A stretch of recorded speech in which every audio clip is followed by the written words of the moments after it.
मेरी संपूर्ण YouTube family को दुर्गाष्टमी की हार्दिक शुभकामनाएं।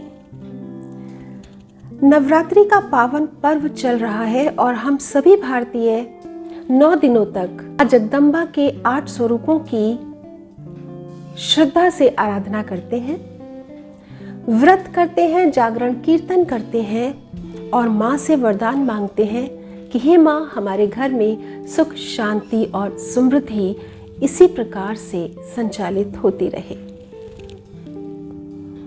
निश्चित रूप से हम सभी भारतीय गहन श्रद्धा के साथ अपनी मां दुर्गा की आराधना करते हैं, लेकिन कई बार ऐसा क्यों महसूस होता है कि हम नवरात्रि के आध्यात्मिक महत्व को पूरी तरह से समझ नहीं पाते और बाह्य कर्मकांडों में कहीं घिरे रहते हैं। पूजा अर्चना करते हैं, व्रत पाठ करते हैं, जागरण कीर्तन करते हैं, लेकिन माँ हमसे वास्तव में क्या कहना चाहती है उसे समझना थोड़ा सा भूल जाते हैं। तो आइए आज के इस वीडियो में हम बात करेंगे माँ जगदम्बा के इन 8 स्वरूपों और उनके इस व्रत पूजा अर्चना के आध्यात्मिक महत्व के विषय में। यदि हम जगदम्बा की प्रतिमा को ही सबसे पहले देखें और उसके आध्यात्मिक सांकेतिक महत्व को समझने का प्रयास करें तो हम पाएंगे कि उसमें कितना गहन अर्थ छिपा हुआ है।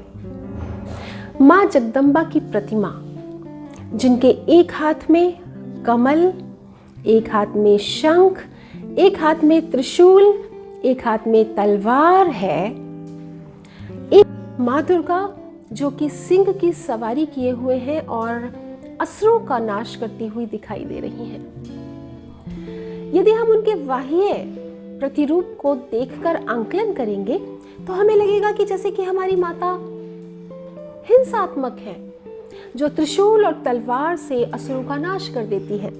तो अगर हम बाह्य रूप से ज्ञान हासिल करने की कोशिश करेंगे तो हमें लगेगा कि अगर हम बाहर जाएं और कोई हमारा दुश्मन खड़ा हो तो हम तलवार त्रिशूल उठाएं और उसका सर्वनाश कर दें।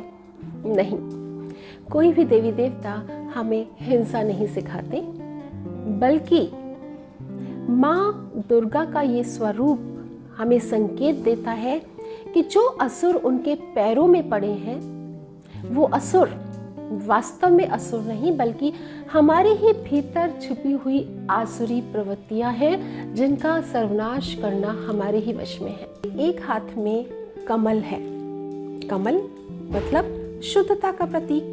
कीचड़ में रहते हुए भी कमल बहुत ही शुद्ध, सुंदर और प्योर दिखाई पड़ता है। तो उनके हाथ में एक कमल हमें संकेत देता है कि हम सांसारिक विषय वासनाओं, लोभ की प्रवृत्तियों से घिरे होने के बावजूद भी कमल की तरह शुद्ध और सुंदर बने रह सकते हैं। उनके एक हाथ में त्रिशूल। अब त्रिशूल किसी हिंसा का प्रतीक नहीं है। हमारे कोई देवी देवता हमें हिंसा करना नहीं सिखाते। त्रिशूल का मतलब 3 प्रकार के गुणों का समावेश। कौन से 3 प्रकार के गुण?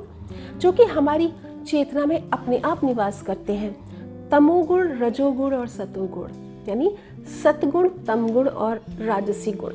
प्रत्येक व्यक्ति की चेतना में ये तीनों गुण निहित होते हैं। जब हम उनका संतुलन स्थापित कर लेते हैं तब हमारा जीवन सुखमय और शांतिमय होता चला जाता है। तो दुर्गा हाथ में तलवार की चमक और आभा उनके तेज को प्रकाशित करती है कि किस प्रकार वो शक्तिशाली हैं और ये तलवार की चमक किसी भी सांसारिक बुराई के सामने धूमिल नहीं हो सकती। उनके चेहरे पर तेज उनकी सत्यता का प्रतीक, उनकी आध्यात्मिक शक्तियों का प्रतीक है। हम उनको लाल रंग का जोड़ा, लाल रंग के गहने पहनाते हैं।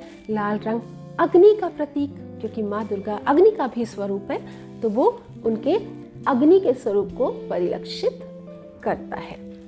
माँ दुर्गा सिंह की सवारी कर रही हैं। सिंह शेर मतलब उग्रता और आक्रामकता का प्रतीक। मतलब हमारी माँ सारी आक्रामकता को अपने नियंत्रण में रख सकती हैं। और अगर हम वास्तव में दुर्गा माँ के पुजारी हैं तो हम सारी स्त्रियां या हम सारे पुरुष भी अपने भीतर छुपी उग्रता और आक्रामकता को नियंत्रित करके अपना जीवन सुखमय बना सकते हैं। मेरा आपसे सिर्फ यही कहना है कि अगर हम किसी भी देवी देवता के पुजारी हैं तो उनके यदि एक भी गुण को हम अपने भीतर अपनाने की कोशिश करते हैं तो निश्चित रूप से ये सारे व्रत, ये सारी पूजा अर्चना सार्थक हो जाती है।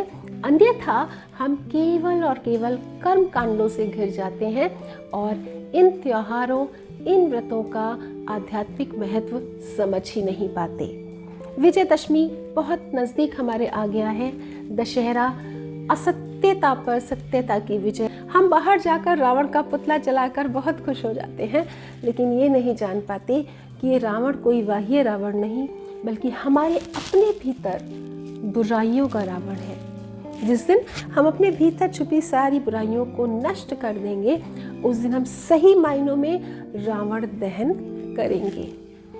तो आइए अपने इन त्योहारों के आध्यात्मिक महत्व को समझें, उसको सही स्वरूप में अपनाएं और अपने जीवन को सुखमय, शांतिमय, ब्यूटीफुल बनाएं। यदि आपने हमारा YouTube चैनल सब्सक्राइब नहीं किया है तो please subscribe my channel for more updates, for more enhanced knowledge. Thank you so much. जय माता दी।